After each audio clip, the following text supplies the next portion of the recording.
நிறைய பேர் ஃபாஸ்டிங்கில் தான் வந்திருப்போம். ஆகவே இந்த நாளுக்குரிய வேத சத்தியத்தை நான் வாசிக்க போகிறோம். நம்முடைய ஆண்டவர் பேசுகிற ஆண்டவர், அது தெரியுமா? கவனிங்க, கழுதையை பயன்படுத்தி பிழையாமுக்கு புத்தி புகட்டினார் என்றால் நமக்காக ஜீவனை கொடுத்த ஆண்டவர் நம்மோடு கூட பேசாமல் இருப்பாரா? நிச்சயமாய் நம்மோடு கூட பேசுகிற ஆண்டவர். எப்படிங்க பேசுவார்? கவனிங்க, வேத புத்தகத்தின் மூலமாக 99% வேத புத்தகத்தின் மூலமாக தான் பேசுவார். அந்த 1% சொப்பனத்தின் மூலமாக பேசுவார், சூழ்நிலைகள் மூலமாக பேசுவார், சில காரியங்களை உணர்த்துவார். ஆகவே தேவன் நமக்கு கொடுத்திருக்கிற விலையேற பெற்ற ஆசீர்வாதமாக எப்பொழுதும் நான் பரிசுத்த வேதாகமத்தை தான் நினைப்பேன். ஆமென். ஆகவே நம்முடைய கரங்களிலே தமிழ் எழுத்துக்களில் அல்லது உங்களுக்கு தெரிந்த தாய்மொழியில் படிப்பதற்காக எத்தனையோ பேர் ரத்தம் சிந்தி ஜீவனை கொடுத்திருக்கிறார்கள். ஆமென். அவரவர்கள் மொழிகளில், உதாரணமாக தமிழ் தெரியுது, தெலுங்கு தெரியுதுன்னா, ஆங்கிலம் தெரியுதுன்னா, மலையாளம் தெரியுதுன்னா, அந்தந்த மொழியில் வேதாகமம் கிடைக்க எத்தனை பேர் பாடுபட்டு இருப்பாங்க. அத்தனை பேருக்காக கடவுளுக்கு ஸ்தோத்திரம். ஹல்லேலூயா. இன்றைக்கு கவனிங்க, கடவுள் நம்முடைய ஜீவியத்தில் ஒரு நல்வழிப்படுத்த, நல்ல பாதையில் நடத்தப்பட, ஜீவ மார்க்கத்துக்கு நேராக நடத்தப்பட நமக்கு கொடுத்த பெரிய சொத்தே இந்த பைபிள் தான். ஆகவே ஒரு பாஸ்டர் இருக்கார், விக்டர் பி லாரன்ஸ் அப்படின்னு சொல்லுவாங்க. அவங்க அந்த பைபிள் எடுத்து மொத்தம் கொடுப்பார். இது என் ஆண்டவர் எனக்கு எழுதி கொடுத்துருக்கிற லவ் லெட்டர். ஒரு லவ் லெட்டரை காதலனோ காதலியோ எப்படி படிப்பாங்க தெரியுமா? அது கசங்கி போகிற வரைக்கும் மறுபடியும் படிப்பாங்க. இப்போ தான் படிச்சிருப்பாங்க, அடுத்தது படிப்பான். அன்பே, கனி அமுதே, என் மூக்கே, என் முத்தே அப்படின்னும் போது ஐயோ அப்பா என்னை இப்படி வர்ணிச்சு ரசிப்பாங்க இல்லையா?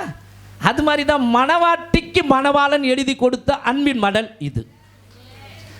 மணவாளன் வரப்போகிறார், அது வரைக்கும் அன்பின் மடலாகிய வேதாகமத்தை நமக்கு கொடுத்திருக்கிறார். இந்த உலகத்தில் போராட்டம் வரும், உன்னை கரைப்படுத்த வருவாங்க, உன்னை சேதப்படுத்த வருவாங்க, உன்னை பாவத்தில் தள்ள வருவாங்க, உன்னை ஏமாத்த பிசாசு வருவான். ஆனாலும் என் மனவாட்டியே, என் வேத வசனங்களை வாசித்து வாசித்து வாசித்து எனக்காக கரை திரை பிழை அற்ற ஒரு மனவாட்டியாக நீ என்னை சந்திக்க வேண்டும். நான் வருவேன் ஒரு நாள் மேகத்தின் நடுவானில. அல்லேலூயா. ஆகவே ஸ்தோத்திரம். அந்த வேதாகமத்திலிருந்து வாரம் வாரம் நம்ம தேவ வசனத்தை வாசிக்கும் பொழுது, அதை தியானிக்கும் பொழுது உண்மையாகவே சந்தோஷம் அடைகிறோம். நான் சந்தோஷம் அடைகிறேன். எத்தனை பேருக்கு சந்தோஷம் வருது? மாத்திரமல்ல அன்பானவர்களே, ஒவ்வொரு நாள் செய்தி கொடுப்பதற்கு முன்பாக சனிக்கிழமை எனக்கு பயம் வந்துடும். கடவுளை வளரிடக்கூடாது, ஏனோ தானெல்லாம் பேசிடக்கூடாது. அதுக்காக கவனிங்க, தேவ சமூகத்தில் உட்காந்து கிடக்கிறேன். ஏசப்பா, எனக்கு திறமை இருக்கிறதுனால நான் பேச முடியாது, எனக்கு பைபிள் வாசலாம் நல்லா தெரிஞ்சதுனால பேச முடியாது, நீங்கள் பேசுங்கப்பா, நீங்கள் பேசுங்க ஆண்டவரே அப்படின்ட்டு. ஸ்தோத்திரம். இந்த நாளிலும் இந்த மாதத்தின் 1ஆம் தேதியில் கர்த்தர் நமக்கு உணர்த்தின வேத வசனத்தை நாம் வாசிக்க போகிறோம். லூக்கா புஸ்தகம் 1ஆம் அதிகாரம் 14வது வசனம். உனக்கு சந்தோஷமும் மகிழ்ச்சியும் உண்டாகும், அவன் பிறப்பின் நிமித்தம் அநேகர் சந்தோஷப்படுவார்கள். போதும். இந்த வார்த்தைக்காக மாத்திரம் கையை தட்டி தேவனுக்கு மகிமை செலுத்திடுவார். ஒரு கேள்வி இருக்கும், நான் ஏன் பாஸ்டர் கையை தட்டணும்? இது எனக்காக சொல்லப்பட்ட வார்த்தையா? இது சகரியாவுக்காகவும் எலிசபெத்துக்காகவும் சொல்லப்பட்ட வார்த்தை. அவங்களுக்கு குழந்தை இல்லாமல் இருந்தது, அவங்க ஜெபம் பண்ணாங்க. ஆகவே தேவதூதன் இறங்கி வந்து, பயப்படாத, உன் வேண்டுதல் கேட்கப்பட்டது, உனக்கு சந்தோஷம் மகிழ்ச்சி உண்டாகும் அப்படின்னு சொன்னார். எனக்கு நடக்குமா? கவனிங்க, அவங்க 2 பேருக்காக இயேசு கிறிஸ்து ஜீவனை கொடுக்கல, அப்புறமா தான் ஜீவனையே கொடுத்துருக்கிறார். அவங்களாம் பழைய ஏற்பாட்டுக்கு தான் அடையாளமாக இருக்கிறாங்க. எப்போ புதிய ஏற்பாடு ஆரம்பிக்கப்படுகிறதுனா, இயேசு கிறிஸ்து சிலுவையில் பலி செலுத்தப்பட்ட அந்த சூழ்நிலையில் பிதாவின் சித்தத்தை எல்லாம் நிறைவேற்றி முடித்து ஜனங்களுடைய பாவத்தையெல்லாம் சுமந்து ஜீவனை கொடுக்கும் பொழுது முடிந்தது அப்படின்னு ஜீவனை கொடுக்கிறார். பார்த்தீங்களா? அங்கே ஸ்டார்ட் ஆகுது புதிய உடன்படிக்கை, புதிய ஏற்பாடு. அப்போ நாம தான் புதிய ஏற்பாட்டு காலத்தில் வாழ்ந்து கொண்டு இருக்கிறோம். நமக்காக தான் இயேசு கிறிஸ்து ஜீவனை கொடுத்தார். அல்லேலூயா. அப்போ கவனிங்க, ஜீவனையே கொடுத்திருக்கும் பொழுது கவனிங்க, பழைய ஏற்பாட்டில் வாழ்ந்த அந்த சகரியா எலிசபெத் அந்த தம்பதிகளுடைய நெடுநாள் குறையை நிவர்த்தி செய்யும்படிக்கு ஆண்டவர் வாக்கு கொடுத்து உனக்கு சந்தோஷம் மகிழ்ச்சியும் உண்டாகும் என்று அன்றைக்கு சொன்னதை இன்றைக்கும் சொல்லுகிறார். உனக்கு சந்தோஷமும் மகிழ்ச்சியும் உண்டாகும். கையை தட்டுறவங்களுக்கு மாத்திரம் ஆண்டவரே இந்த மாசத்துல மாத்திரம் இல்லை, 2025 நடப்பதாக. நான் சும்மா சொல்லிங்க, உண்மை. ஆமென். தேவனுடைய வசனத்தை எப்பொழுதுமே கேட்கும்போது விசுவாசமாக கேட்கணும். கவனிங்க, அந்த நாட்கள்லாம் நான் ஜாய்ஸ் மயருடைய அந்த டிவி ஒளிபரப்பு செய்தியை கேட்பேன். விசில் அடிப்பாங்க. அதுக்காக உங்களை விசில் அடிக்கலாம்னு சொல்லலை. கையை தட்டுங்க தேவனுடைய வார்த்தைக்கு. அரசியல்வாதி பொய்யா வாக்குறுதிகளை அள்ளி கொடுக்கும்போது கையை தட்டுறாங்களா இல்லையா? என் தலைவன்பா பா அப்படியே வானத்தை வில்லாவே வளைப்பாரான். இவன் முட்டாள் கையை தட்டுவான். வானத்தை வில்லா வளைப்பேன், எனக்கு ஓட்டு போட்டுனான்னு சொல்கிறாரே. வானத்தை வில்லா வளைக்க முடியுமா? மணலாலேயே கயிறை திரிச்சு கொடுப்பேன்டா உனக்கு வாக்கு, எனக்கு ஓட்டு போட்டினா. இது அறியாத ஜனங்கள் நல்லா கையை தட்டுவாங்க. நான் வந்துட்டுனா மாதம் என்ன எடுப்பாங்க, மின்சாரம் ரீடிங் எடுக்கிறாங்க இல்லையா, அதை மாதமாக ஆக்கணும்னு ஒருத்தர் சொன்னாங்க. அதை இன்னுமே செய்யலை. ஞாபகம் வருதா உங்களுக்கு? மாதம் எடுப்பேன்னு வாக்குறுதி கொடுத்தாங்க, இன்னுமே நிறைவேற்றலை. அவங்க மனுஷங்க. ஆனால் இதை சொன்னவர் கர்த்தர். ஆமென். உனக்கு சந்தோஷம் மகிழ்ச்சியும் உண்டாகும். கவனிங்க, இந்த உலகத்தில் சில சந்தோஷங்கள் இருக்கிறது. இந்த உலகத்தில் சில சந்தோஷங்கள் இருக்கிறது. ரட்சிக்கப்படுவதற்கு முன்பாக எனக்கு எது சந்தோஷம்னா, இந்த சினிமா படம் ரிலீஸ் ஆகுது இல்லை, செங்கல்பட்டுலாம் ரிலீஸ் ஆகாதுங்க, காஞ்சிபுரத்தில் தான் ரிலீஸ் ஆகும். அதுவும் எனக்கு எது ரொம்ப சந்தோஷம்னா, விஜயகாந்துடைய புது படத்தை ஃபஸ்ட்டு நாள்லேயே ஃபஸ்ட்டு ஷோ பார்த்துட்டோம். சரியான கூட்டம் இருக்கும். ஆகவே நான் இடையே இருப்பேன். எவ்வளோ ஒரு டிக்கெட்? 50 ரூபா. இந்த 50 ரூபா கொடு அப்படின்னு வாங்கி போய் பார்ப்பேன். கவனிங்க, அது எனக்கு சந்தோஷம். ஆக ரட்சிக்கப்படாத நாட்களில் எனக்கு கவனிங்க சினிமா பார்ப்பதில் சந்தோஷம். மாத்திரமல்லாமல் இந்த கதை புஸ்தகங்கள் இருக்குது, கிரைம் நாவல்னு சொல்லுவாங்க. ராஜேஷ்குமார், ராஜேந்திரகுமார், சுபா, இவங்களாம் எழுத்தாளர்கள். சுஜாதா, நான் சொல்கிறது தேவி பாலா, இப்படி நிறைய எழுத்தாளர்கள்லாம் இருக்கிறாங்க. இந்த எழுத்தாளர்களுடைய கிரைம் நாவலை படிப்பதற்கு சந்தோஷம். சரிங்களா? அதை படிச்சுட்டு வீட்டுக்கு போனால் ஒரே சண்டையும் சச்சரமாக தான் இருக்கும். ஆகவே அது படிக்கிறதுக்காக எங்கன்னா தனியாக போய் உக்காந்துக்குன்னு அதை மாத்திரம் படிப்பேன். என்கிட்ட எப்பவுமே ஒரு கெட்ட புத்தி, ஒரு கதை ஸ்டார்ட் ஆகுதுன்னா முடிவு தெரியறதுக்கு லாஸ்ட் பக்கம் வந்துடுவேன். லாஸ்ட்டு பக்கத்தில் முடிவு, காதலி தற்கொலை பண்ணிக்கிட்டான்னா அவனை திட்டுவேன். நான் அந்த எழுதுனவன், இவன் பாரு காதலியை கொன்னுட்டான், 2 பேரையும் சேர்த்து வைக்கணும்ல. எவ்வளோ பைத்தியமாக இருந்திருக்கேன் பாருங்க.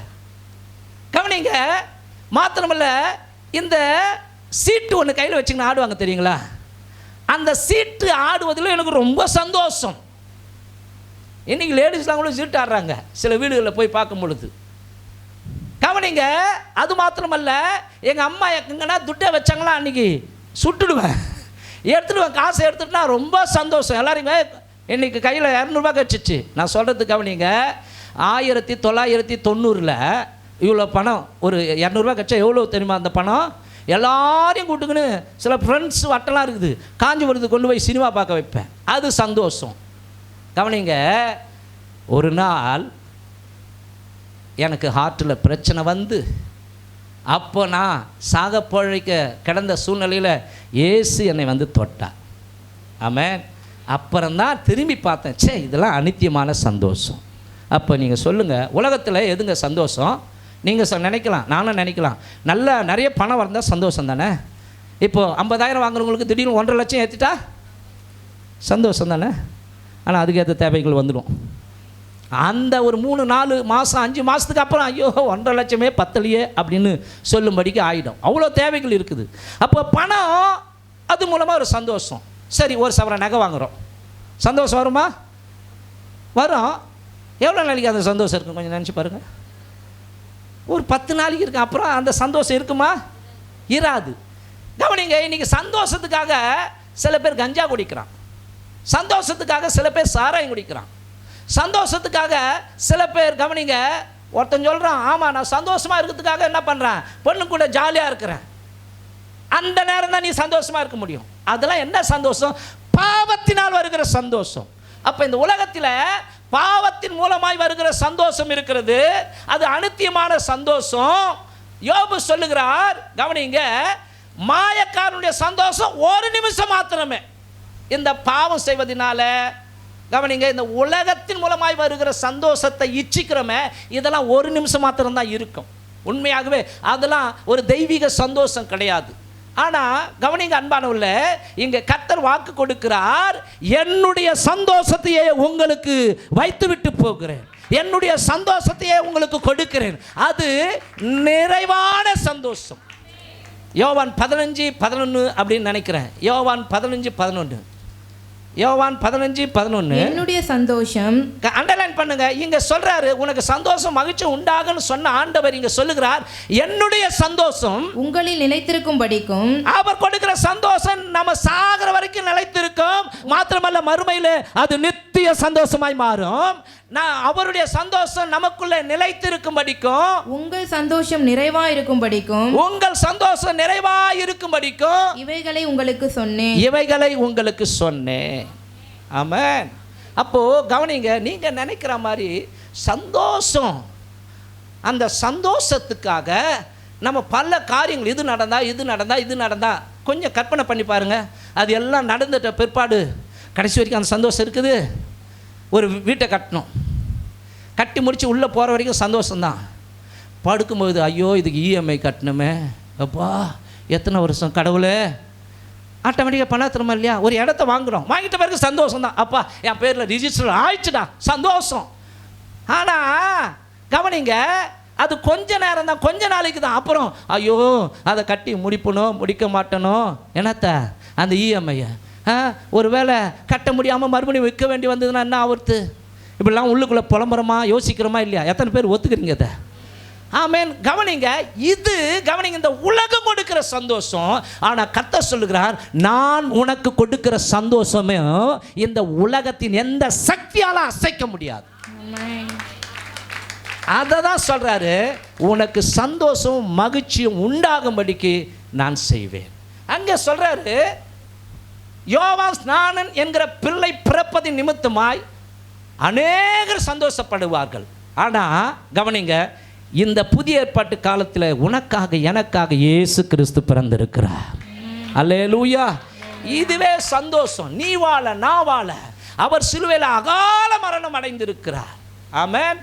ஆக நம்முடைய பலவீனங்களை சுமந்தார், நம்முடைய துக்கங்களை சுமந்தார், நம்முடைய பாடுகளை சுமந்தார், நம்முடைய தரித்திரங்களை அவர் கவனிங்க சுமந்திருக்கிறார் என்று வேதம் சொல்லுகிறது. நம்முடைய தேவன் கிறிஸ்து இயேசுக்குள்ளாய் வாழ்ந்து கொண்டிருக்கிற நமக்கு கவனிங்க, அவருடைய மகிமையின் ஐஸ்வர்யத்தின் மூலமாக நம்முடைய வாழ்க்கையில் ஏற்படுகிற குறைவுகளை எல்லாம் அவர் மகிமையிலே நிறைவாக்குவார் என்றும் சொல்லப்பட்டிருக்கிறது. ஆமென். அவரால் கூடாத காரியம் இந்த உலகத்தில் ஒன்றுமே இல்லை. துக்கத்திலேயே இருந்த அந்த யோசேப்பு ஒரு நாள் சொன்னான், தேவன் என் துக்கத்தை எல்லாம் மாற்றினார், தேவன் என் வருத்தங்களை எல்லாம் மறக்க பண்ணினார். ஒரு கட்டத்தில் நகோமியை பார்த்து எல்லாரும் கவனிங்க நகோமின்னு சொல்கிறாங்க. அப்போ சொல்கிறா, என்னையா நகோமின்னு கூப்பிடுறீங்க, மாறான்னு சொல்லுங்க. மாறானா கசப்பு. சர்வ வல்லவர் என் வாழ்க்கையில் கசப்பை கட்டளையிட்டார் என்று பழைய ஏற்பாட்டில் ஒரு பெண்மணி ஆகிய நகோமி சொல்கிறா. ஆனால் அதே நகோமி அடுத்த அதிகாரத்தில் சொல்கிறாரு, சர்வ வல்லவர் என்னை மதுரமான வாழ்க்கைக்குள்ளாய் கடந்து கொண்டு வந்து விட்டார். அவரால் முடியுங்க. அல்லேலூயா. ஆமென். நீங்கள் அழுது புலம்புவீர்கள், இந்த உலகமோ சந்தோஷப்படும். நீங்கள் துக்கப்படுவீர்கள், ஆனாலும் உங்கள் துக்கம் சந்தோஷமாய் இருக்கும். ஆகவேதான் அன்பானவர்களே, இந்த வருஷத்தில் ஒருவேளை சந்தோஷமான நிகழ்வுகள் நடக்கும் என்று எதிர்பார்த்து இந்த 12வது மாதத்தின் கவனிங்க இந்த கடைசி வாரங்களில் ஒருவேளை நீங்கள் வந்து கொண்டிருக்கலாம். உங்கள் அந்தரங்கத்தில் எதுக்காக, எந்த சந்தோஷத்துக்காக ஏக்கப்படுகிறீர்களோ அது எனக்கு தெரியாது, நீங்கள் சுவாசிக்க காரணமாக இருக்கிற கர்த்தருக்கு தெரியும். அந்த சந்தோஷத்தையும் இந்த உலகத்தில் கொடுப்பார், நடத்தி காட்டுவார், காரியங்களை வாய்க்க செய்வார். நம்புங்கள், மறுமையிலும் நித்திய சந்தோஷத்தை கர்த்தர் கொடுப்பார். கர்த்தரால் மீட்கப்பட்டவர்கள் ஆனந்த களிப்புடன் பாடி சீயோனுக்கு வருவார்கள். நித்திய மகிழ்ச்சி அவர்கள் தலையின் மேல் இருக்கும். சந்தோஷம் மகிழ்ச்சியும் அடைவார்கள். சஞ்சலமும் தவிப்பும் ஓடி போகும். அங்கே தவிப்பு ஆண்டவரே இது நடக்காதா, ஆண்டவரே இது நடக்காதா. நீங்கள் நினைப்பீங்க, ஐயோ என் வாழ்க்கையில் இது மாத்திரம் நடந்துட்டா போதும் ஆண்டவரே, சந்தோஷத்தோடு நான் கண்ணை மூடுவேன். கர்த்தர் சொல்கிறாரு, நீங்கள் சந்தோஷத்தோடு கூட கண்ணை மூட வேண்டாம், சந்தோஷத்தோடு கூட ஊழியம் செய். கர்த்தர் நிகழ்த்தி காட்டுவார், அதை நீ அநேக ஜனங்களுக்கு சாட்சியாக சொல்லுவார், உனக்கு சந்தோஷம் மகிழ்ச்சி உண்டாகும். ஆமென். அப்போ இதெல்லாம் நல்லது தான், சந்தோஷம். கர்த்தர் சத்தியமாக செய்வார். அல்லேலூயா. ஆனால் அன்பானவர்களே, யாருக்கு மகிழ்ச்சி உண்டாகும் என்று கடந்த வாரத்திலே உங்களுக்கு நான் கற்றுக் கொடுத்தேன். இந்த சகரியா எலிசபெத் இவர்கள் இருவரும் ஒருமனப்பட்டு தேவனுடைய கற்பனைகளின்படியும் நியமனங்களின்படியும் மாத்திரமல்ல அவருடைய வார்த்தைகளின்படியும் குற்றமற்றவர்களாய் உண்மையாய் அவருக்கு முன்பாக நீதிமான்களாய் நடந்தார்கள். அது மாதிரி நாமளும் நடக்கணும். சரிங்களா? ஆமென். மாத்திரமல்லாமல் கவனிங்க, அவர்கள் தேவனுக்கு முக்கியத்துவம் கொடுத்தார்கள். அதாவது தேவனுடைய ஆலயத்திற்கு முக்கியத்துவம் கொடுத்தார்கள். இந்த வாக்குத்தத்தத்தை எங்கே சொல்றேன்னா, தேவனுடைய ஆலயத்தில் அவர் போய் அவருடைய ஆசாரிய முறைமையின்படி ஊழியம் செய்ய நுழைய, அங்கே ஊழியம் செய்ய முற்படும்போது தேவதூதன் இறங்கி வந்து சொல்றார். அப்போ நம்ம ஆலயத்தை நேசிக்கணும், ஆலயத்திற்கு முக்கியத்துவம் கொடுக்கணும். கவனிங்க, நிறைய தடைகள் வரும் ஆராதனையை தடை செய்வதற்கு. மாத்திரமல்ல, ஞாயிற்றுக்கிழமை ஆராதனையில் நம்ம கலந்து கொள்ளக்கூடாதபடிக்கு முக்கியமான அலுவலை அன்றைக்கி தான் கொண்டு வந்து வைப்பான். சில நேரங்களில் கர்த்தர் நம்மை பரிசோதிப்பார். என் பொண்ணு யாரை நேசிக்கிறாங்க பார்க்கலாம், உலகத்தையா இதர காரியங்களையா என்னையா.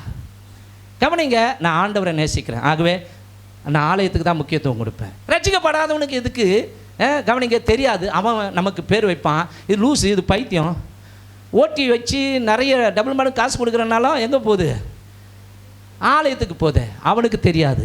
கெட்டு போகிற மக்களுக்கு இதெல்லாம் பைத்தியமாய் தெரியும், ஆசீர்வதிக்கப்படுகிற நமக்கு இது தேவபலனாய் மாறும். ஆகவே ஆலயத்துக்கு முக்கியத்துவம் கொடுத்தார்கள். மாத்திரமல்ல, தேவனை நோக்கி எப்போதும் வேண்டிக் கொண்டிருந்தார்கள் அப்படின்னு சொன்னேன்.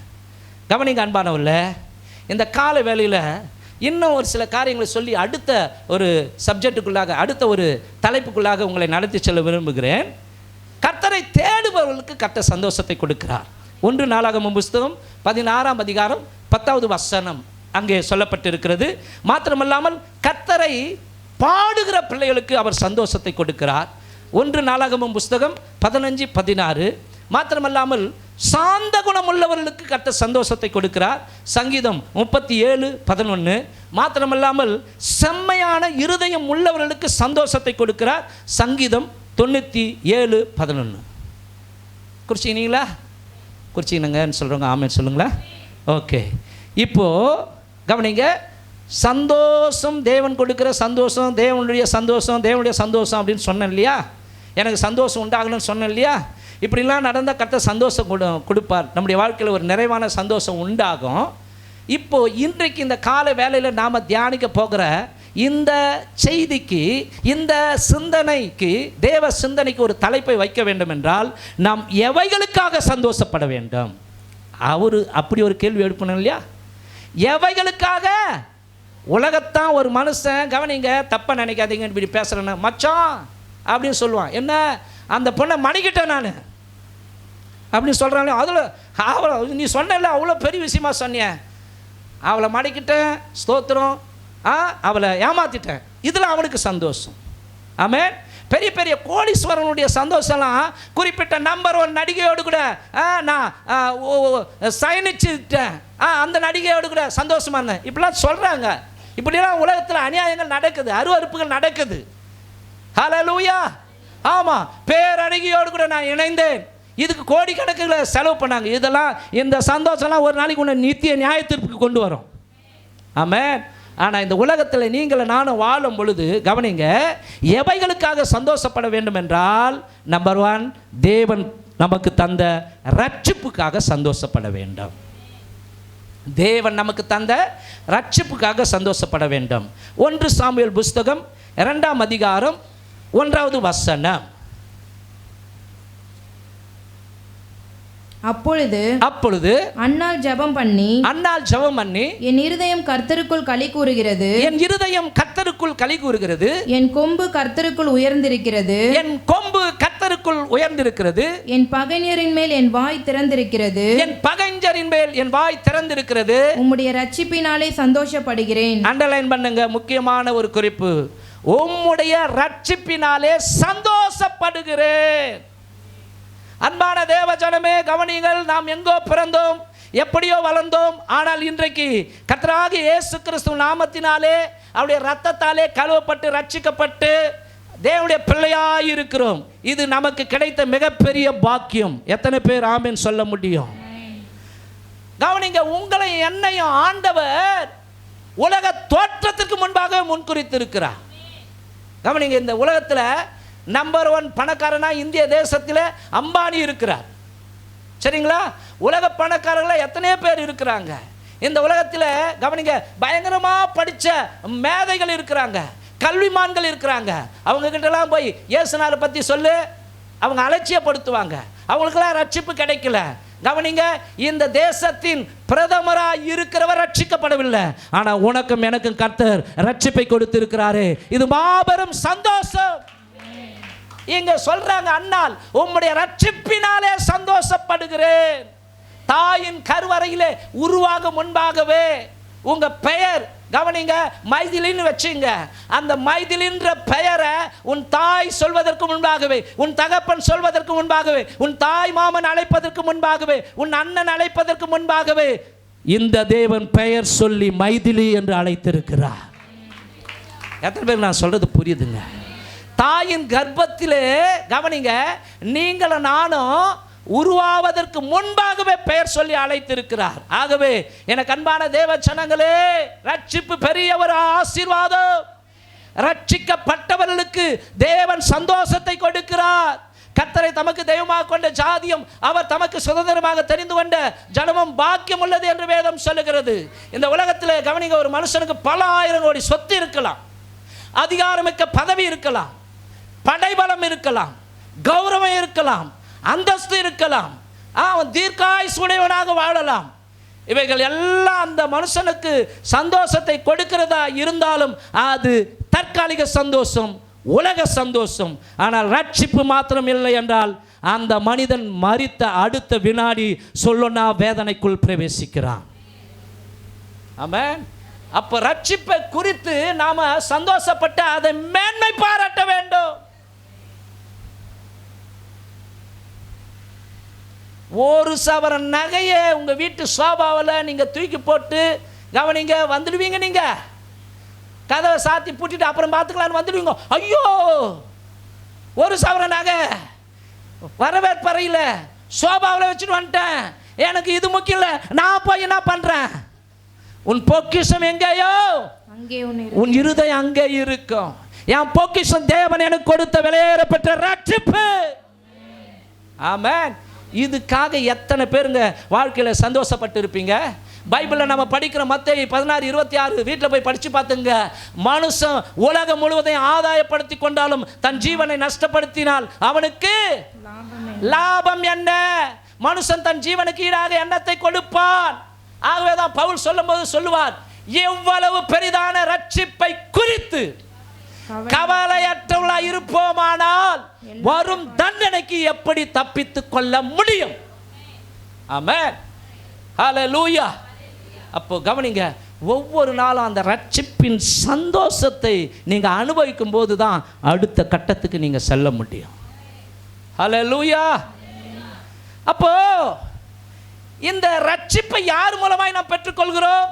கர்த்தராகிய இயேசு கிறிஸ்து மூலமாக இந்த ரட்சிப்பை பெற்றுக்கொள்கிறோம். கவனிங்கள், எந்த மார்க்கத்தை உடையவர்களாய் இருந்தாலும், முஸ்லிமாய் இருந்தாலும் சரி, சீக்கியராய் இருந்தாலும் சரி, இந்துவாய் இருந்தாலும் சரி, அல்லது பௌத்த மதத்தை சேர்ந்தவர்களாக இருந்தாலும் சரி, எந்த மனிதனாக இருந்தாலும் இந்த பூமியிலே வாழும் பொழுது கர்த்தராகிய இயேசு கிறிஸ்துவின் நாமம் அல்லாமல் அவர் கவனிங்க உலகத்தில் பாவ மன்னிப்பை பெற்றுக்கொள்ளவே முடியாது. அவர் ஒருவரே பாவங்களை மன்னித்து ஒவ்வொரு மனிதனையும் ரட்சிக்கிற தெய்வமாய் இருக்கிறார். அப்போஸ்தலர் புத்தகம் 4:12 வசனம் சொல்லுகிறது, அவராலே அன்றி வேறொருவராலும் ரட்சிப்பு இல்லை. அவராலே அன்றி இயேசுவாலே அன்றி வேறொருவராலும் ரட்சிப்பு இல்லை. வேறு ஒருவராலும் நாம் ரட்சிப்பு இல்லை, நாம் ரட்சிக்கப்படும்படிக்கு வானத்தின் கீழெங்கும்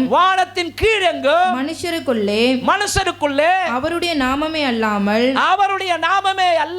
வேறொரு நாமம் கட்டளையிடப்படவும் இல்லை என்றார். ஹல்லேலூயா. மேரி மாதா ரட்சிக்கப்பட முடியாது. அன்னை வேளாங்கண்ணி ரட்சிப்புக்குள்ளாய் கொண்டு வர முடியாது. பாதிரியார்கள் பாவ மன்னிப்பை கொடுக்க முடியாது. இயேசு கிறிஸ்துவே, வானத்தையும் பூமியை உண்டாக்கின தெய்வமே, ஒவ்வொரு மனிதனுக்காக சிலுவையிலே அந்த மனிதனுடைய மரணத்தை ருசி பார்த்திருக்கிறார்.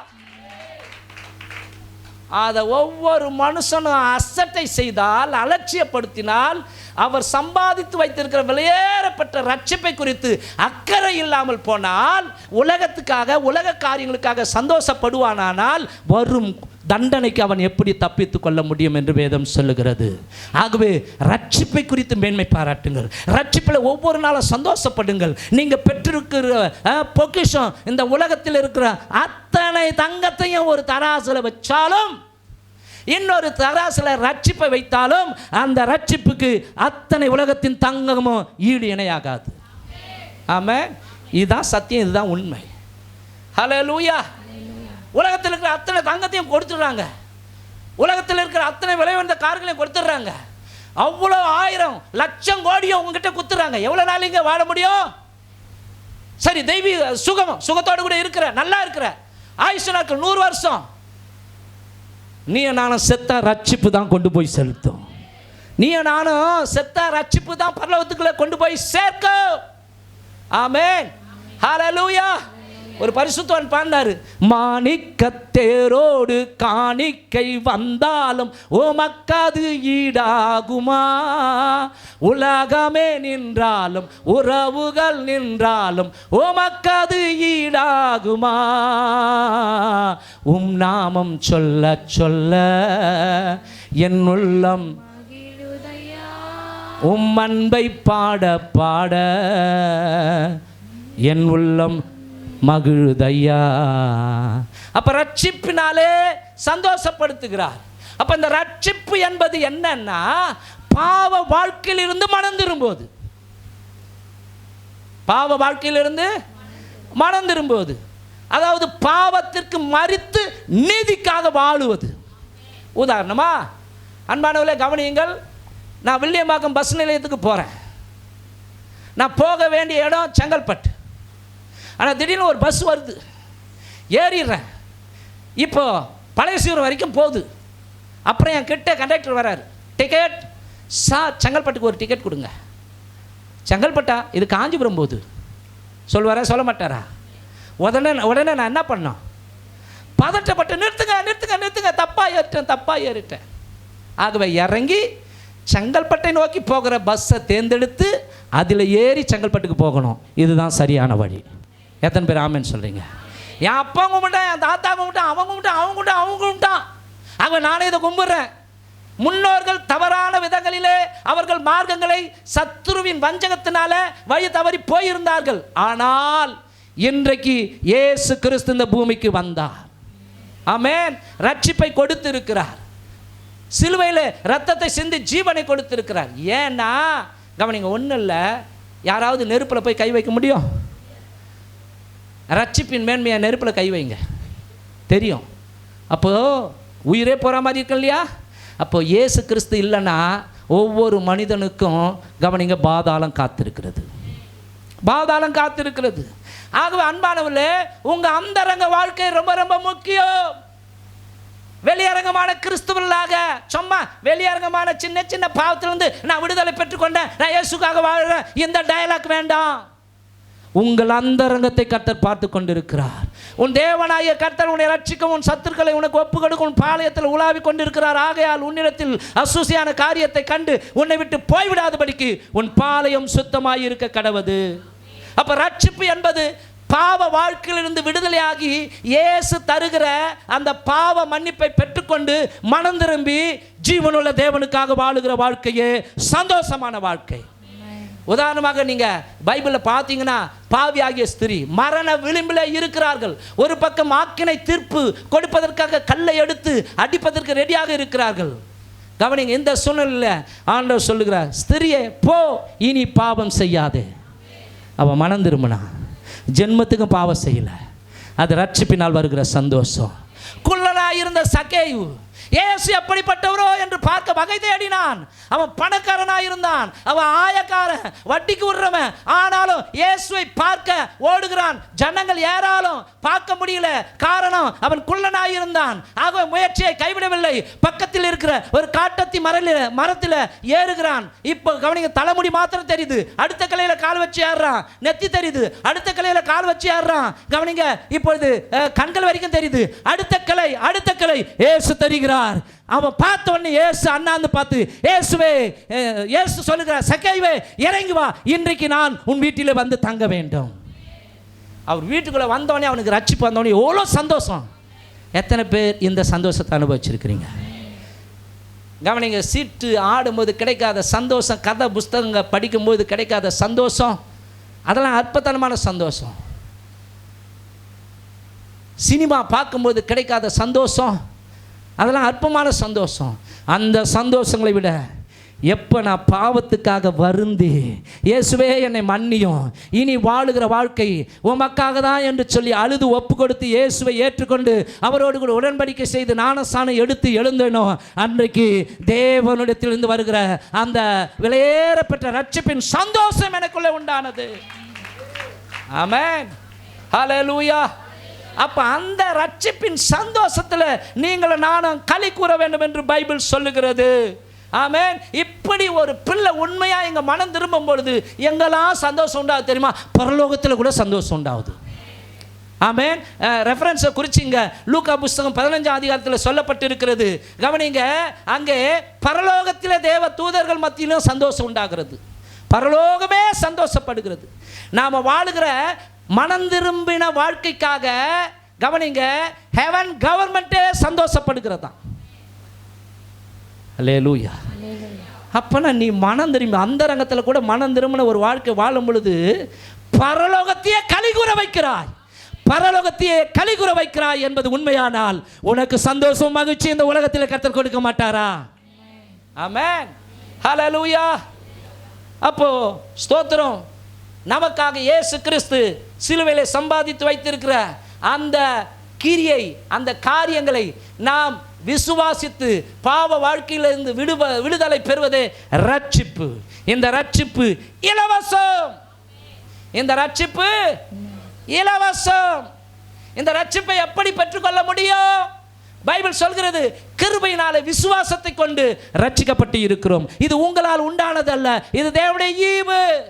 எனக்கு இயேசு கிறிஸ்துவின் பாடு மரணங்களை குறித்து என் வேதம் சொல்லுகிறது. அதை நான் விசுவாசித்து மனம் வருந்தி என்னுடைய பாவங்களுக்காக, என்னுடைய தப்பிதங்களுக்காக, என்னுடைய அருவருப்புகளுக்காக, என்னுடைய அசுத்தங்களுக்காக, என்னுடைய அக்கிரமங்களுக்காக சிலுவையில் நீர் அடிக்கப்பட்டீரு.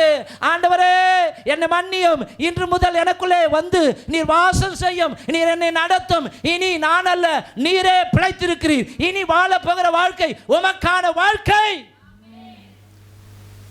இந்த விசுவாசத்தில் நான் இறங்கும் பொழுது அவர் பட்சத்திலிருந்து கிருபை இறங்கி வருகிறது. இந்த விசுவாசமும் கிருபையும் இணையும் பொழுது மனுஷனுக்கு ரட்சிப்பு உண்டாகிறது. ஆகவே பைபிள் சொல்கிறது, கிருபையினாலே விசுவாசத்தை கொண்டு ரட்சிக்கப்பட்டீர்கள். இது உங்களால் உண்டானது அல்ல. ரட்சிப்புக்காக உடம்பை வருத்த வேண்டிய அவசியம் இல்லை. ரட்சிப்புக்காக தீ மிதிக்க வேண்டிய அவசியம் இல்லை. ரட்சிப்புக்காக அலகு குத்த வேண்டிய அவசியம் இல்லை. ரட்சிப்புக்காக காவடி தூக்க வேண்டிய அவசியம் இல்லை. ரட்சிப்பை இலவசமாய் பெற்றுக்கொள்ள முடியும். அதை நீங்கள் இருதயத்தில் விசுவாசித்து பாவ வாழ்க்கையிலிருந்து இயேசு கிறிஸ்து கொடுக்கிற விடுதலை பெற்றுக்கொண்டு, அந்த விடுதலை பெற்றுக்கொண்டு பரிசுத்தமாய் வாழும் பொழுது அதனால் ஒரு மகிமையான சந்தோஷம் உண்டாகிறது. ஆமென். இங்கிலாந்து தேசத்தை சேர்ந்த ஒரு பெரிய பணக்காரர், இங்கிலாந்து தேசத்தை சேர்ந்த ஒரு பெரிய பணக்காரர், அவர் இயேசுவை ஏற்றுக்கொண்டார். அவர் ரட்சிக்கப்பட்டாச்சு. ரொம்ப சந்தோஷம் அவருக்குள்ள. இப்போ அவர்கிட்ட ஏராளமான பேர் கடன் வாங்கியிருந்தாங்க. அவங்கெல்லாம் பத்திரத்தில் எழுதி கையெழுத்து போட்டு இருந்தாங்க. இப்போ ஒரு போஸ்டர் ஒட்டப்பட்டு இருக்கிறது. குறிப்பிட்ட இந்த பணக்காரர் குறிப்பிட்ட ஒரு நாளில் காலை 10 மணிலிருந்து 12 மணி வரைக்கும் அவருடைய அலுவலகத்துக்கு வருகிறவருடைய கடன் பத்திரங்கள் எல்லாம் தள்ளுபடி ஆகும், அவர்கள் கொடுக்க வேண்டிய அவசியம் இல்லை அப்படின்னு சொல்லி படித்த உடனே எல்லா ஜனங்களும் தங்களுடைய கடன் பத்திரங்களை எடுத்துக்கொண்டு அந்த அலுவலகத்தில் குவிஞ்சிட்டாங்க. ஆனால் ஒருத்தரும் உள்ளே போகல. இது சும்மாவா பொய்யா, ஒருவேளை ஏமாத்துறாரோ இப்படின்லாம் சொல்லி எல்லாரும் சந்தேகத்தில் இருந்தாங்களாம். ஒரு முதிர்ந்த முதிர்ந்த தம்பதியர் வந்தாங்களாம். அவங்க ஐயா கையில் ஒரு கடன் பத்திரத்தை வச்சுருந்தாங்களாம். இது மாதிரி இவ்வளோ கடன் நாங்கள் வாங்கியிருக்கிறோம், அதெல்லாம் தள்ளுபடி பண்ணிடுன்னு சொல்லி ஒட்டி இருக்குதே, நாங்கள் வந்திருக்கிறோம், தெரியல, ஒன்றா நீ போய் பாரு அப்படின்னாங்களாம். இவங்க 2 பேரும் உள்ளே போனாங்களாம். அங்கே அவருடைய பிஏ இருந்தாராம். வாங்க அப்படின்ட்டு இட்டு போய் ஒரு குறிப்பிட்ட பத்திரத்தில் அவர் கையெழுத்து வாங்கி உங்கள் எல்லா கடன்களும் தள்ளுபடி ஆகிவிட்டதுன்னு சந்தோஷமாக வந்தாங்களாம். இப்போ சந்தோஷமாக வந்த இந்த தம்பதிகளை பார்த்து வெளியே இருந்த அத்தனை பேர், என்ன உங்கள் கடன்கள் என்னாச்சுன்னு கேட்டாங்களா. என்னுடைய கடன்களை எல்லாம் எஜமா மன்னிச்சிட்டாரு, தள்ளுபடி பண்ணிட்டாருன்னு ஒன்று. இப்போ போய் எல்லாரும் கேட்க ஆரம்பித்தாங்களாம். டைம் முடிஞ்சது, 12 மணி ஆகி போச்சு. ஹல்லேலூயா. அது மாதிரி தான் இன்றைக்கி என் பிள்ளைக்கு கல்யாணம் ஆனால் வரேன், என் பொண்ணுக்கு கல்யாணம் ஆனால் வரேன், இன்னும் கொஞ்ச நாள் பொறுத்து வரேன். இயேசு நன்மை குறித்து சொன்னால் இன்றைக்கி நிறைய பேருக்கு இயேசு குறித்து தெரியும், இயேசு தான் தெய்வம்னு தெரியும், ஆனால் ரட்சிப்புக்கு தங்களை ஒப்பு கொடுக்க மாட்டேன்றாங்க. ஹல்லேலூயா, ஆமென். ஆகவே அன்பானவர்களே, ரட்சிப்பு இலவசம்தான், ஆனால் மலிவானது அல்ல. இயேசு நமக்காக செய்த தியாகம் பெரியது. எல்லோருடைய பாவங்களுக்காகவும் இயேசு மரித்திருந்தாலும் 2 வகை கூட்டம் இந்த உலகத்தில் இருக்கிறது. ஒன்று கிருபையை நம்பி ரட்சிப்பை பெற்றுக்கொள்கிற கூட்டம், மற்றொன்று கிருபையை நம்பாத கூட்டம். ஆகவே சிலுவை பற்றிய இந்த ரட்சிப்பின் உபதேசம் கெட்டு போகிறவர்களுக்கு இது பைத்தியமாய் தெரிகிறது, ரட்சிக்கப்படுகிற நமக்கோ தேவபலனாய் மாறுகிறது. ஆகவே ரட்சிப்புக்காக சந்தோஷப்படுங்கள். 2வது காரியம், லூக்கா புஸ்தகம் 10ஆம் அதிகாரம் 19-20 வசனங்களை வாசிப்போம். இதோ சர்ப்பங்களையும் தேள்களையும் மிதிக்கவும் சத்ருவினுடைய சகல வல்லமையை மேற்கொள்ளவும் உங்களுக்கு அதிகாரம் கொடுக்கிறேன், ஒன்றும் உங்களை சேதப்படுத்த மாட்டாது.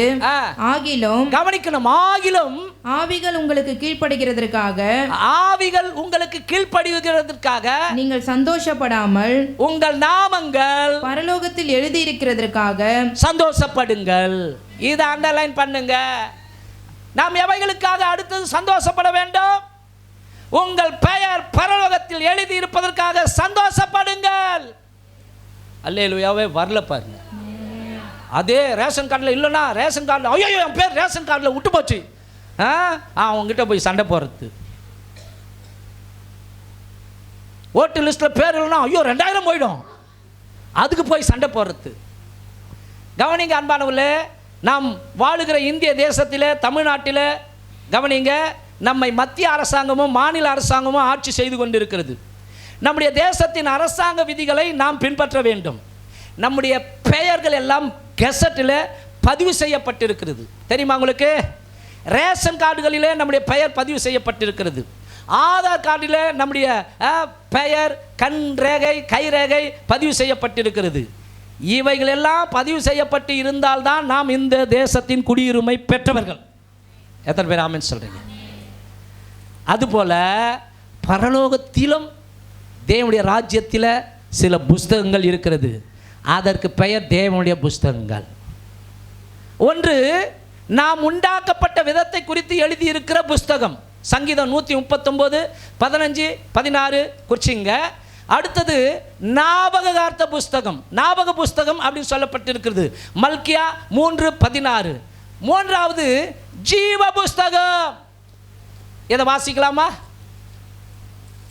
ஜீவ புஸ்தகம். வெளிப்படுத்தின விசேஷம் 20:12. மரித்தோராகிய சிறியோரையும் பெரியோரையும் தேவனுக்கு முன்பாக நிற்க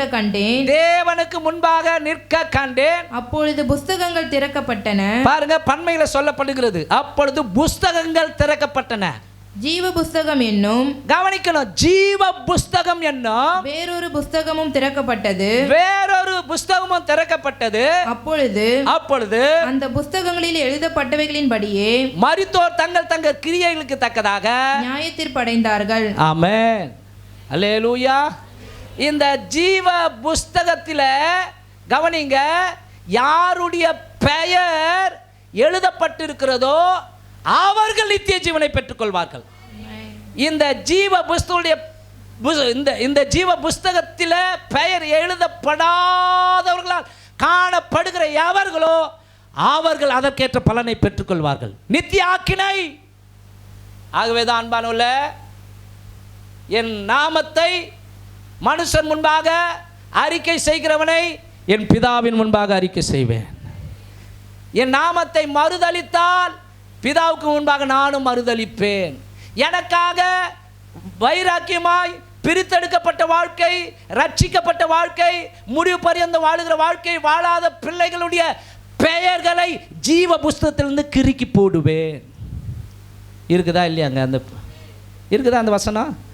இதெல்லாம் பைபிளில் இருக்குது. நம்ம என்ன நினைக்கிறோம், நான் சாணம் எடுத்தோடனே அவ்வளோதான், நான் கிறிஸ்தவ இல்லைம்மா. முடிவு பரியந்த நிலைத்திருக்கிறவனே ரட்சிக்கப்படுவான்.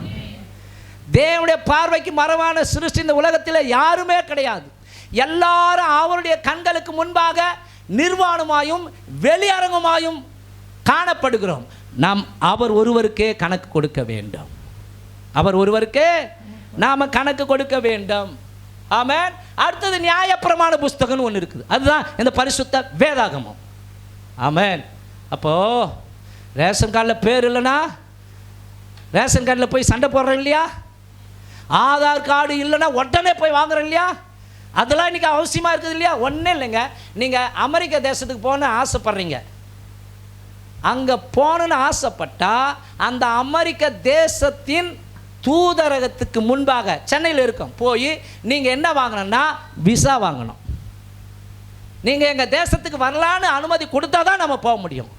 அதுபோல தான் அன்பானவர்களே, நீங்களை நான் மரித்த அடுத்த வினாடி பரலோகத்தில் போய் நிற்கும் பொழுது தேவ தூதன் கவனிங்க அந்த ஜீவ புஸ்தகத்தை எடுத்து உன் பேர் இருக்குதா அப்படின்னு பார்ப்பான்.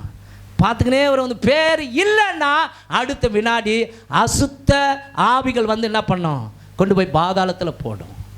ஆண்டவரே, இவன் உன்னுடைய ஆளு கிடையாது, உங்களுடைய ஆளு கிடையாது, இவன் எங்களுடைய ஆளு.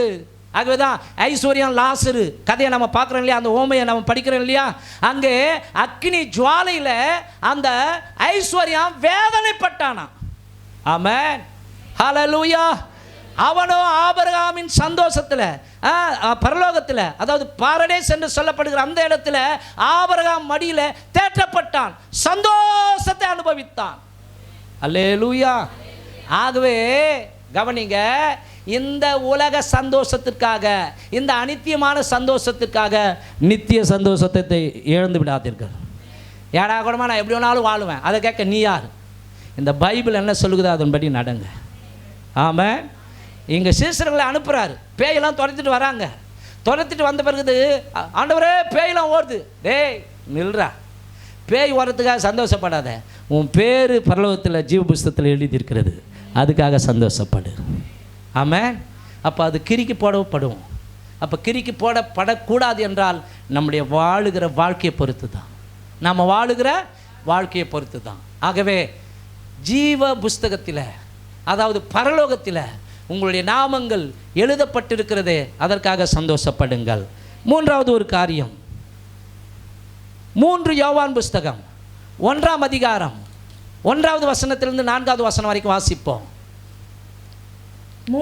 மூப்பனாகிய நான் சத்தியத்தின்படி நேசிக்கிற பிரியமான காயுவுக்கு எழுதுகிறதாவது, பிரியமானவனே, உன் ஆத்துமா வாழ்கிறது போல நீ எல்லாவற்றிலும் வாழ்ந்து சுகமாயிருக்கும்படி வேண்டுகிறேன். சகோதரர் வந்து நீ சத்தியத்தில் நடந்து கொள்ளுகிறாய் என்று உன்னுடைய உண்மையை குறித்து சாட்சி கொடுத்த போது மிகவும் சந்தோஷப்பட்டேன். என் பிள்ளைகள் சத்தியத்திலே நடக்கிறார்கள் என்று நான் கேள்விப்படுகிற சந்தோஷத்திலும் அதிகமான சந்தோஷம் எனக்கு இல்லை. எழுதி கொள்ளுங்கள். 3வது, சத்தியத்தின்படி நடப்பதினால் வருகிற சந்தோஷம். இங்க சொல்றாரு, என் பிள்ளைகள் சத்தியத்திலே நடக்கிறார்கள் என்று நான் கேள்விப்படுகிற போது சந்தோஷத்திலும் அதிகமான சந்தோஷம் வேறு எதுவுமே கிடையாது. அப்போது நாம் சத்தியத்தில் நடக்கும் பொழுது பரலோகம் சந்தோஷப்படும், பிதா சந்தோஷப்படுவார், இயேசு கிறிஸ்து சந்தோஷப்படுவாங்க, தேவ தூதர்கள் சந்தோஷப்படுவாங்க, மாத்திரமல்ல நடத்துகிற ஊழியக்காரர்களும் சந்தோஷப்படுவாங்க. கவனிங்க, ஒரு பிள்ளை சத்தியத்தில் நடக்கிற அந்த பிள்ளை கவனிங்க வரும்பொழுது அந்த பிள்ளையை பார்க்கும்போதே ஒரு ஊழியக்காரனுக்கு ரொம்ப சந்தோஷம் வந்துடும். எத்தனை பேர் ஆமான்றீங்க? சத்தியத்தில் நடக்காதவங்களை ஒப்புக்குன்னு வாங்க, நல்லா இருக்கீங்களா, சோத்திரம் போயிட்டு வாங்க அப்படின்ற மாதிரி எப்படா இது போவோம் அப்படின்ற எண்ணம் வரும். எத்தனை பேருக்கு நான் சொல்கிறது புரியுதுங்க, விளங்குதுங்க? அன்பான தேவஜனமே கவனிங்க, இந்த இடத்துல கவனிங்க, அது ஃபஸ்ட் வசனத்தை காமிமா, ஃபஸ்ட் வசனத்தை காமி. அங்கே காமிக்கிறார், மூப்பனாகிய நான் சத்தியத்தின்படி நேசிக்கிற பிரியமான காயுவுக்கு எழுதுகிறதாவது, பிரியமானவரே உன் ஆத்துமா வாழ்ந்திருக்கிறது போல எல்லாவற்றிலும் வாழ்ந்து சந்தோஷமாயிரு, சுகமாயிருக்கும்படிக்கு வேண்டுகிறேன். சகோதரர்கள் நீ சத்தியத்தில் நடந்து கொள்ளுகிறாய் என்று உன்னுடைய உண்மை குறித்து சாட்சி கொடுத்த போது மிகவும் சந்தோஷப்பட்டேன். அப்போ அன்பானவர்கள, உங்களை குறித்து பிரஜாதி ஜனங்கள், இந்த சிஸ்டர் அப்படியே இயேசுநாதருடைய சத்தியத்தில் நடக்கிறாங்கன்னா யார் யாரெல்லாம் சந்தோஷப்படுறாங்க பாருங்க. கொஞ்சம் யோசிச்சு பாருங்க. உங்க நிமித்தம் யார் நிமித்தம் தேவனுடைய நாமம் தூசிக்கப்படக்கூடாது. ஆமென், ஹல்லேலூயா. அப்போ நம்முடைய வாழ்க்கை கவனிங்க, சத்தியத்திலே நடக்கிற வாழ்க்கையா இருந்தால் ஸ்தோத்திரம், எல்லாருக்கும் பரம சந்தோஷம். ஆமென். அப்போ சத்தியத்தின்படி நடக்கிற பிள்ளைகளாய் நீங்களும் நானும் மாற வேண்டும். அநியாயத்தில் சந்தோஷப்படாமல் சத்தியத்தில் சந்தோஷப்படுங்கள் என்று வேதம் சொல்லுகிறது. எது சத்தியம்? வேதமே சத்தியம், வசனமே சத்தியம். சங்கீதம் 119:42, சங்கீதம் 119:142 குறித்து கொள்ளுங்கள். உம்முடைய நீதி நித்திய நீதி, உம்முடைய வேதம் சத்தியம். சங்கீதம் 119:160, உம்முடைய வசனம் சகல. இங்கே தாவீது, உம்முடைய வேதமே என்னுடைய மனமகிழ்ச்சி. அவர் சவுலால் துரத்தப்பட்டார், குகையில வாழ்ந்தார், மலைகளிலே ஓடினார், மறைந்து வாழ்ந்து கொண்டிருக்கிற ஒரு வாழ்க்கை தான். ஆனாலும் சத்தியத்தின்படி நடப்பதற்கு அவர் தவறவில்லை, சத்தியத்தின்படி நடந்தார்.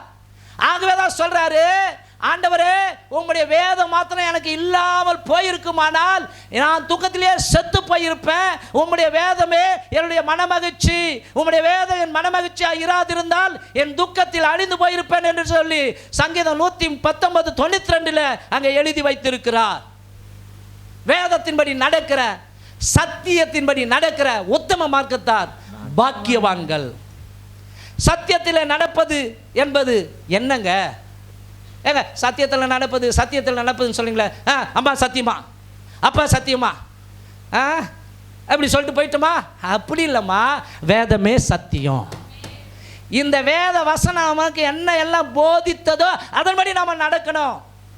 இது வரைக்கும் ஒரு சத்தியம் எனக்கு தெரியலன்னு வச்சுங்க, மன்னிக்கணும் மற்றவர்கள்னு அந்த சத்தியம் எனக்கு தெரியல, ஆனால் பைபிள் எனக்கு சொல்லிச்சு, அதிலிருந்து நான் மாற வேண்டும், மற்றவர்களை மனதார மன்னிக்க கற்றுக்கொள்ள வேண்டும்.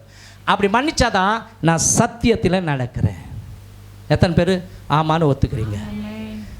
கவனிங்க, உதாரணமாய் எப்போ நம்ம முறையாக ஒரு சத்தியத்தை தெரிந்து கொள்கிறோமோ அந்த நாளிலிருந்து தெரிந்து கொண்ட சத்தியத்தை நாம் கை கொள்ள வேண்டும். இல்லை என்றால் கர்த்தர் நம்ம இடத்துல வந்து கணக்கு கேட்பார். உதாரணமா, நீங்கள் ஒருவரில் ஒருவர் அன்பாயிருங்கள் சொன்னாரா இல்லையா? அப்படி இருக்கணும், இல்லைன்னா கர்த்தர் நம்ம கிட்ட கணக்கு கேட்பார். ஒருவரில் ஒருவர் அன்பாக இருந்தால் அவர் சந்தோஷப்படுவார், நாமும் நித்திய சந்தோஷத்துக்குள்ளே போவோம், உலக சந்தோஷத்தையும் அனுபவிப்போம். மாத்திரமல்ல, ஓய்வு நாளை மனமகிழ்ச்சியாய் அனுசரிப்பாயாக சொன்னாரா இல்லையா? ஆமென். அப்போ அந்த நாளை கட் பண்ணா இந்த சத்தியத்தை கேட்டும் துணிகரமாய் நம்ம என்ன பண்ணுறோம்?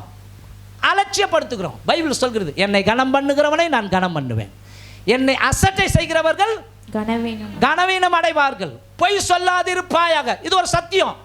எத்தனை பேர் ஒத்துக்கிறீங்கம்மா? அப்ப இது தெரிஞ்சோம் துணிகரமா பொய் சொன்னா அனனியா சப்பிரால் மாதிரி விழுந்து செத்துருவோம். அப்படின்னா அங்க அவங்க செத்தாங்க, இங்க நம்ம மனசாட்சி செத்து போயிருக்கும். இப்ப சொல்லட்டுமா, நான் பிரசங்கம் பண்ணலாம், பாடலாம், ஆராதிக்கலாம், எல்லாம் செஞ்சலாம், அது உங்களுக்கு சூப்பராக இருக்கும். அந்த ரங்கத்தில் நான் ஒரு கபோதியாக இருக்கிறேன்னு வச்சுங்க, அலங்கோலம் உணவனா இருக்கிறேன்னா நான் செத்த ஒரு ஜடம். சும்மா நான் ஒயிட் அண்ட் ஒயிட் போட்ட ஒரு பாஸ்ட், அவ்வளோதான். என்னை பற்றி உங்களுக்கு தெரியாது. அவர் என்னை பார்க்கும்போது அருவருப்பாக பார்ப்பார். உயிரோடு இருந்தும் இவன் செத்தவன், இவன் ஒரு ஜடம். சொல்கிறது புரியுதுங்களா? ஆமென். அப்போ ஏன்னா துணிகரமாக போய் சொல்கிறேன்னா என் மனசாட்சியை செத்து போச்சு. ஆமென். நான் ஒரு பேச்சுக்கு உதாரணத்துக்கு சொல்கிறேன்.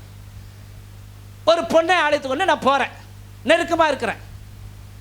என் மனைவிக்கு தெரிஞ்சிச்சு, ஆனால் அந்த பொண்ணோட கூட தவறான உறவில் நான் இருக்கிறேன். அது என் சொந்த தங்கச்சி மாதிரி, கம்முனிரு, இப்படிலாம் பேசக்கூடாது அப்படின்னா நான் செத்து போய் கிடக்கிறேன்னு அர்த்தம். ஒன்று செஞ்ச தப்புக்கு அவர்கிட்ட மன்னிப்பு கேட்கணும், நான் மனைவி கிட்ட மன்னிப்பு கேட்கணும். இனி இந்த பாவத்தை விட்டுட்டு நான் சத்தியத்தின்படி நடக்க விரும்புகிறேன். பாவங்களை மறைக்கிறவன் வாழ்வடைய மாட்டான், அவைகளின்படி அறிக்கை செய்கிறவனோ, அறிக்கை செய்து விட்டு விடுகிறவனோ தேவனிடத்தில். ஆமாம். அப்போது கவனிங்க, மனுஷங்கிட்ட துணிகரமாக போய் சொல்கிறேன் இல்லையா, அதுக்கு முன்னாடிலாம் போய் 1000 பேர் வருவாங்க, அதில் யார் யார் வராங்கன்னு கண்டுபிடிக்க முடியாது. சிஸ்டர் சர்ச்சுக்கு வந்தீங்களா? வந்தேனே பாஸ்டர். பொய் அநியாயத்துக்கு சொல்லும். அது தெரிஞ்சு என்ன பிரசங்க சொல்லு பார்க்கலாம். அது வந்து பாஸ்டர், அது வந்து என்ன நான் பாட்டு பாடின சொல்லுங்க பார்க்கலாம். வந்து பாஸ்டர், வந்து பாஸ்டர். எதுக்குமா அல்பத்தனமாக இதுக்கெல்லாம் போய் சொல்கிற? யோசிச்சு பாருங்க. அப்போ எந்த அளவுக்கு அவங்க மனசாட்சி செத்து போயிருக்குது. உண்மையாக கவனிங்க, செஞ்ச தப்பை ஒத்துக்கொள்வது தான் தேவனுடைய பார்வையில் நமக்கு இரக்கம் கிடைக்கும். அப்போது ஒரு சத்தியம் நமக்கு தெரியுதுன்னா அந்த சத்தியத்தின்படி நடக்க நாம் நம்மை கவனிங்க பழக்கி கொள்ள வேண்டும். அதில் கர்த்தர் பிரியமாய் இருக்கிறார்.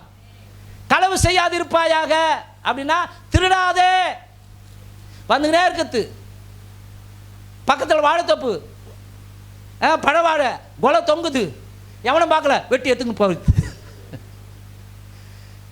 இதெல்லாம் யோசிச்சு பாருங்களேன்.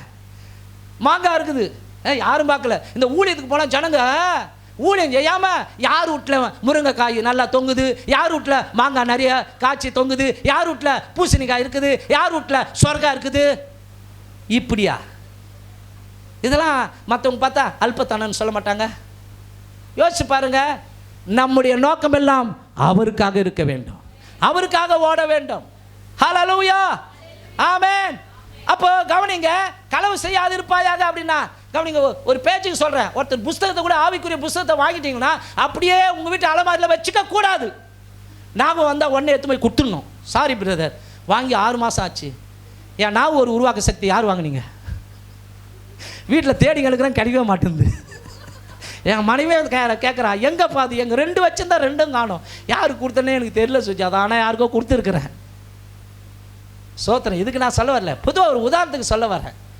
ஒரு பொருளை வாங்கிட்டோமா அவங்க மறந்துட்டு இருப்பாங்க, அப்படி நைஸாக அப்படியே என்ன பண்ணுவோம்னாமா விட்டுடுவோம். இது கர்த்தருடைய பார்வையில் கணக்கு கொடுக்கணும். ஆமென். நான் முடிக்க விரும்புகிறேன். கவனிங்க, நான் பரிசுத்தர் ஆகையால் நீங்களும் பரிசுத்தராய். இந்த சத்தியம் தெரிஞ்சால் நம்ம பரிசுத்தமாய் வாழணும். எல்லாவற்றையும் அனுபவிக்க எனக்கு அதிகாரம் உண்டு, ஆனால் தகுதியாயிராது. எல்லாவற்றையும் அனுபவிக்க எனக்கு அதிகாரம் உண்டு, ஒன்றுக்கு நான் அடிமைப்பட மாட்டேன். ஆமென். எல்லாவற்றையும் அனுபவிக்க எனக்கு அதிகாரம் உண்டு, எல்லாம் பக்தி விருத்தியை கொடுக்காது. சரிங்களா? அப்போ தெரிந்த அந்த சத்தியத்தை, இதுக்கு முன்னாடி ஒரு வேளை தெரியாமல் இருக்கலாம், தெரிஞ்சு போச்சா அந்த சத்தியத்தில் நம்ம நடக்க வேண்டும். கவனிங்க, 10ல் 1 பங்கு ஆண்டவருக்கு கொடுப்பது சத்தியம். சத்தியம் தானங்க? அப்பா பதம் பார்த்து இந்த பாஸ்டர் பேசுகிறார் அப்படிலாம் இல்லைங்க. உங்களுக்கே தெரியும், இது வரைக்கும் கொடுப்பதை குறித்த பிரசங்கமே நான் பண்ணது கிடையாது. ஆமென். கொடுப்பதை குறித்த பிரசங்கமே பண்ணது கிடையாது. கவனிங்க அன்பானவர்களே, 10ல் 1 பங்கு ஆண்டவருக்கு கொடுக்கணும். ஓகேவா? அது நியாயம் தானே? நியாயம் தானே? கொடுக்காமல் இருந்தால் அது என்னது? அநியாயம். அவரையே ஏமாத்துறோம், வஞ்சிக்கிறோம். அவரை ஏமாத்தலை, நம்ம ஏமாத்திக்கிறோம். அந்த சத்தியத்தை செய்யும் பொழுது அப்பாடான்னு ஒரு உள்ளத்தில் ஆண்டவருக்குரியதை ஆண்டவர் கொடுத்துட்டேன். ஆட சப்பக்கட்டுலாம் வருந்தாங்க, கஷ்டம்லாம் வருந்தாங்க. ஆனால் எதிலங்க நம்முடைய உண்மையை விளங்க பண்ணணும், நம்முடைய உத்தமத்தை விளங்க பண்ணணும்? இதில் தாங்க பிசாசு இப்படி தாங்க கொண்டு வருவான். பாரு ஆண்டவரை, இவெல்லாம் சும்மா வெத்து வேட்ட ஆண்டவரை. இல்லை ஆண்டவரை, எனக்கு கஷ்டம் தான், இல்லை தான், ஆனாலும் உங்களுடைய சத்தியம் சொல்லுகிறது 10ல் 1 பங்கை என்னுடைய ஆலயத்தில் கொண்டு வந்து விதையுங்கள் என்று சொல்லி விதைக்கிறேன். ஆமாம். பொருத்தனைகளை செய்து கவனிங்க, அது நடந்த பிற்பாடு அதை கவனிங்க செலுத்தாமல் இருப்பது பாவம். அப்போ அந்த சத்தியம் தெரிஞ்சால் அந்த சத்தியத்தின்படி நம்ம நடக்க வேண்டும். உபவாசம் இருப்பது அது ஒரு சத்தியம் தானே? எத்தனை பேருக்கு தெரியும்? எத்தனை பேர் வாரத்தில் 1 நாளாவது ஃபாஸ்டிங் இருக்கிறீங்க? சந்தோஷம். எனக்கு கூட அல்சர்லாம் இருக்குது. பெரும்பாலும் நிறைய ஃபாஸ்டிங்களுக்கு அல்சர் இருக்கும், ஆனாலும் ஃபாஸ்டிங் இருக்கிறேன். ஆமென். என் பலத்தினால இல்லைப்பா, என் பராக்கிரமத்தால் இல்லை, ஆண்டவரே நீங்கள் தான் வர ஜனங்களை ஆசீர்வதிக்கணும், ஒவ்வொரு குடும்பத்துக்கும் நீங்கள் தான் பாதுகாப்பாக இருக்கணும், வயிறு வலிச்சா கூட பரவாயில்லை. ஹல்லேலூயா, ஆமென். ஏன்னா இந்த சத்தியம் எனக்கு தெரிஞ்சிருக்குது, ஆமென். ஆனால் ஒரு சிலருக்கு நான் சொல்லியிருக்கிறேன், பலவீனமாக இருந்தால் 2 இட்லி சாப்பிட்டு வந்துடுங்க அப்படின்ட்டு. பலவீனமாக இருந்தால் சாப்பிட்டு வந்துடுங்க. இங்கே ஊழியங்கள் நடக்குது, சபை நடக்குது, ஆராதனை நடக்குதுன்னு தெரிஞ்சும் ஊரை சுற்றினா என்ன அர்த்தங்க? அது அநியாயம் தானே. அப்போ இதுக்கெல்லாம் ஆண்டவர் கணக்கு கேட்பார். அந்த நாட்களில் ஊழியக்காரனாலையும் ஜபிக்கிற மக்களாலையும் ஒன்றுமே செய்ய முடியாது. எத்தனை பேர் ஆமேன்னு சொல்கிறீங்க? அன்பானவர்களே கவனிங்க, திருவிருந்து ஆராதனையில் பங்கு பெற வேண்டும். கர்த்தர் சொல்கிறாரு, என் மாம்சத்தை புசித்து என்னுடைய ரத்தத்துக்கு அடையாளமாக இருக்கிற திராட்சை ரசத்தை பானம் பண்ணுகிறவனுக்கு நித்திய ஜீவன் உண்டு. நான் வரும் அளவும் அதை நீங்கள் நினைவு கூற வேண்டும், என் மரணத்தை நினைவு கூற வேண்டும். இது சத்தியம் தானே? இதை நம்ம கடைபிடிக்க வேண்டும். ஹல்லேலூயா. தெரிந்த இந்த சத்தியத்தை நாம் உதாசீனப்படுத்தும் பொழுது நாம் மனுஷனை அல்ல, மற்றவர்களை அல்ல, படைத்தவரையே உதாசீனப்படுத்துகிறோம். தேவன் பரமேறும்போது சொன்ன வார்த்தை, நீங்கள் புறப்பட்டு போய் சகல ஜாதிகளையும் சீஷராக்குங்கள், நான் உங்களுக்கு கற்றுக் கொடுத்த உபதேசங்களை அவர்களும் கை கொள்ளும்படிக்கு அவர்களுக்கு உபதேசியுங்கள். இதையெல்லாம் நாம் தெரிந்து கொண்டு இதிலே நடக்கவில்லை என்றால் நாம் தேவனை ஏமாற்றுகிறோம். ஆமென். ஆண்டவர் சீஷரை உருவாக்குங்கன்னு சொன்னார். அப்போ ஊழியக்காரன் விசுவாசியா வரியா, உக்காரியா, பணத்தை போட்டியா, காணிக்க போட்டியா, போய்க்கினேரு. இப்படினாலும் எனக்கு ஐயோ, உங்களை நான் குழந்தையா வச்சிருக்க கூடாது, நான் உங்களை சீஷர்களாய் உருவாக்க வேண்டும், இல்லைன்னா எனக்கு காத்திருக்கிறது ஆக்கினை. ஆமென். அப்போ எல்லாமே இந்த சத்தியத்தை தெரிஞ்ச பிற்பாடு நான் வஞ்சகமாக ஏமாற்றக்கூடாது, நடிக்கக்கூடாது. பைபிள் சொல்கிறது, சத்தியத்தின்படி நடக்கிறதுனாலே வருகிற சந்தோஷம் அது மெய்யான ஒரு சந்தோஷம். ஒரு பரிசுத்தர் பாடினார், சத்தியத்தின் பாதையிலே பரிசுத்தர்களாய் நடந்திடுங்கள், பொல்லாத குணமதிலே நீங்கள் குழந்தையாய் மாறிடுங்கள், இயேசு வரும் வேளையிலே மோசம் போகாமல் நிலைத்திருங்கள். ஆமென். ஆண்டவர் சொல்லும்போது வேதனையோடு கூட சொல்வார். ஓசியா 8:12, என் வேதத்தின் மகத்துவங்களை அவர்களுக்கு எழுதி கொடுத்தேன், அவைகளை அந்நிய காரியமாக எண்ணினார்கள். ஹல்லேலூயா. எரேமியா 15:16 வாசிப்போம், முடிக்கலாம். எரேமியா 15:16. எரேமியா 15:16. உம்முடைய வார்த்தைகள் கிடைத்தவுடனே அவைகளை உட்கொண்டேன். உம்முடைய வார்த்தைகள் எனக்கு சந்தோஷமும் என் இருதயத்துக்கு மகிழ்ச்சியுமா இருந்தது. சேனைகளின் தேவனாகிய கர்த்தாவே, உம்முடைய நாமம் எனக்கு தரிக்கப்பட்டிருக்கிறது. கவனியுங்கள், இங்கே எரேமியா சொல்றாரு, உம்முடைய வார்த்தைகள் கிடைத்தவுடனே அதை உட்கொண்டேன். உம்முடைய வார்த்தைகள் எனக்கு சந்தோஷமா, என் இருதயத்திற்கு மகிழ்ச்சியுமாய் இருக்கிறது. சத்திய வசனங்களை கை கொள்ளும் பொழுது அதில் வருகிற சந்தோஷம் உண்மையான சந்தோஷங்க. ஆண்டவரும் கூட ஏசாயா புஸ்தகத்தின் 66வது அதிகாரத்தின் 2வது வசனத்தில் சொல்றாரு, படிக்க வேண்டாம், சிறுமைப்பட்டு ஆவியில நொறுங்குண்டு என் வசனத்துக்கு நடுங்குகிறவனையே நோக்கி பார்ப்பேன். கர்த்தருடைய கையில் ஒரு தராசு இருக்கிறது, அந்த தராசில் நம்ம வாழ்ந்த வாழ்க்கை நிறுக்கப்படும். இன்னொரு பக்கம் வசனமே நம்மை நியாயந்திருக்கும். மெனே தெக்கேல் உப்பார்சின், கர்த்தருடைய தராசிலே உன் வாழ்க்கை நிற்கப்பட்டு நிறையப்பட்டு குறைய காணப்பட்டது. அல்லேலூயா. அக்கிரம செய்காரனே அகன்று போ, உண்மையும் உத்தமமாய் சத்தியத்தின்படி வாழ்ந்த பிள்ளைகளாய் இருப்போமானால், உண்மையும் உத்தமுடைய என் பிள்ளையே என் சந்தோஷத்துக்குள்ள பிரவேசி. கடைசியாய் ஒரு வசனத்தை வாசித்து நம்ம முடிக்கலாம். வெளிப்படுத்தின விசேஷம் 1ஆம் அதிகாரம் 3வது வசனம். இந்த தீர்க்கதரிசன வசனங்களை வாசிக்கிறவனும், கவனிங்க, அவங்க வாசிக்கிறவனும் கேட்கிறவர்களும், நம்ம எல்லாரும் கேட்கிறவர்களும், இதில் எழுதியிருக்கிறவைகளை கை கொள்ளுகிறவர்களும், இந்த சத்தியத்தின்படி கவனிங்க கை கொள்ளுகிறவர்களும் பாக்கியவான்கள். காலம் சமீபமாய் இருக்கிறது. உலகத்திற்கு முடிவு சமீபமாய் இருக்கிறது. இதோ வாசல் படியில் வந்து கதவை தட்டுகிறேன், வாசல் படியில் நின்று கதவை தட்டுகிறேன். ஒருவன் என் சத்தத்தை கேட்டு இதய கதவை திறந்து எனக்கு கொடுப்பானால் அவனுக்குள்ளே நான் வருவேன், தங்கி இருப்பேன், சத்தியத்தை சொல்வேன். அவன் சத்தியத்தின்படி நடக்கும் பொழுது என்னை மகிழ்ச்சிக்குள்ளாக்குகிறான். மாத்திரமல்ல, நான் அவனுக்கு சந்தோஷத்தையும் மகிழ்ச்சியும் இந்த உலகத்தில் அனுபவிக்கும்படிக்கு கொடுப்பேன். அந்த சந்தோஷம் என்னுடைய சந்தோஷம், அந்த சந்தோஷம் நிறைவான சந்தோஷம். ஆகவே எனக்கு அன்பான தேவச்சனமே, நாம் எவைகளுக்காக சந்தோஷப்பட வேண்டும்? 1, தேவன் நமக்கு தந்த ரட்சிப்புக்காக. 2, நம்முடைய பெயர் பரலோகத்தில் எழுதி இருப்பதற்காக. 3, சத்தியத்திலே நடப்பதற்காக. நம்ம எல்லாரும் எழுந்து நிற்கலாமா? சர்வ வல்லவர் என் சொந்தமானார், சாவை வென்றவர் என் ஜீவனானார். ஆஹா, இது அதிசயம்தானே, ஓஹோ இது உண்மைதானே. நாம் ரட்சிப்பிலே சந்தோஷப்பட வேண்டும். அன்பான தேவஜனமே, நம்முடைய பெயர்கள் ஜீவ புஸ்தகத்தில் எழுதியிருக்கிறது, பரலோகத்தில் அது எழுதப்பட்டிருக்கிறது. அதுக்காக சந்தோஷப்படணும். சத்தியத்தில் நடப்பதற்காக சந்தோஷப்படணும். நான் சத்தியத்தில் நடக்கிறேன்றது ஒரு ஆசை வரணும். ஆமாம், நான் சத்தியத்தில் நடக்கிறேன்னு மனசாட்சியே நம்மை குறித்து சாட்சி கொடுக்கணும். சந்தோஷமும் சமாதானமும் என் உள்ளத்தில் பொங்குதம்மா, சந்தோஷமும் சமாதானமும் என் உள்ளத்தில் பொங்குதம்மா. பாவமெல்லாம் போக்கிவிட்டார், பயங்கள் எல்லாம் நீக்கிவிட்டார். பாவமெல்லாம் சொல்லலாமா? சர்வ வல்லவர் என் சொந்தமானார், சாவை வென்றவர் என் ஜீவனானார். சர்வ வல்லவர் என் எஜமானன், சாவை வென்றவர் என் மனவாளன். கண்டு கொண்டேன் ஒரு புதையல், பெற்று கொண்டேன் ஒரு பொக்கிஷம். கண்டு கொண்டேன் ஒரு புதையல், பெற்று கொண்டேன்.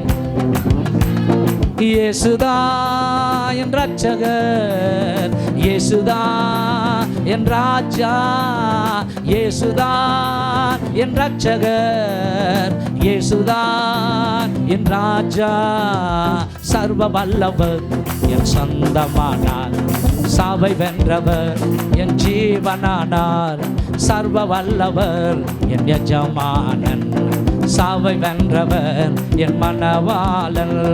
பரலோகத்தில் எனது பெயர் எழுதிவிட்டார் என் இயேசு, பரலோகத்தில் எனது பெயர் எழுதிவிட்டார் என் இயேசு. என் வாழ்வின் நோக்கமெல்லாம் இயேசுவுக்காய் வாழ்வதுதான். என் வாழ்வின் நோக்கமெல்லாம் இயேசுவுக்காய் வாழ்வதுதான். சர்வ வல்லவர் என் சொந்தமானார், சாவை வென்றவர் என் ஜீவனானார். சர்வ வல்லவர் என் எஜமானன், சாவை வென்றவர் என் மனவாளன்.